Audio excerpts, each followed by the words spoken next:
আসসালামু আলাইকুম ওয়া রাহমাতুল্লাহি ওয়া বারাকাতুহু।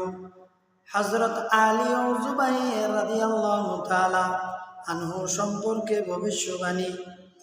একদা রাসূল সাল্লাল্লাহু আলাইহি সাল্লাম হযরত যুবাইর এবং হযরত আলী রাদিয়াল্লাহু তাআলা আনহুকে একসাথে হাসতে দেখে আলী রাদিয়াল্লাহু তাআলা আনহুকে জিজ্ঞাসা করলেন, হে আলী, তুমি কি যুবাইরকে ভালোবাসো?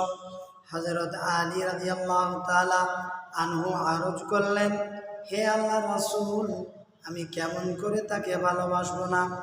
সে আমার ফুফুর ছেলে এবং আমরা উভয়ে একই দ্বীনের অনুসারী।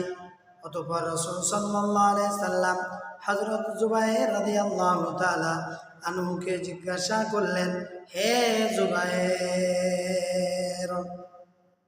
তুমি কি আলীকে ভালোবাসো? হযরত যুবাইর আরজ করলেন, ইয়া রাসূলুল্লাহ, আমি আলীকে কেন ভালোবাসবো না? সে আমার মামাতো ভাই এবং আমরা কি দ্বীনের অনুসারী। উভয়ের বক্তব্য শোনার পর রাসূল সাল্লাল্লাহু আলাইহি সাল্লাম ইরশাদ করলেন, যুবাইর, একদিন তুমি আলীর সঙ্গে অন্যায়ভাবে যুদ্ধ করবে।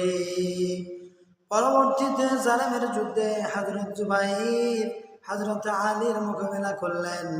হযরত আলী রাদিয়াল্লাহু তাআলা আনহু তখন তাকে স্মরণ করিয়ে দিলেন, বললেন, তোমার কি মনে পড়ে যে রাসূল সাল্লাল্লাহু আলাইহি সাল্লাম বলেছিলেন তুমি আলীর সঙ্গে অন্যায়ভাবে যুদ্ধ করবে?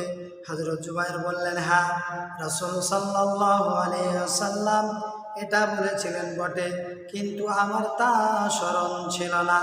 একথা বলে তিনি ফিরে গেলেন। রাসূল আকরাম সাল্লাল্লাহু আলাইহি সাল্লামের ভবিষ্যবাণী অনুযায়ী হযরত যুবাইরের হযরত আলী রাদিয়াল্লাহু তাআলা আনহুর সঙ্গে মোকাবিলা করলেন।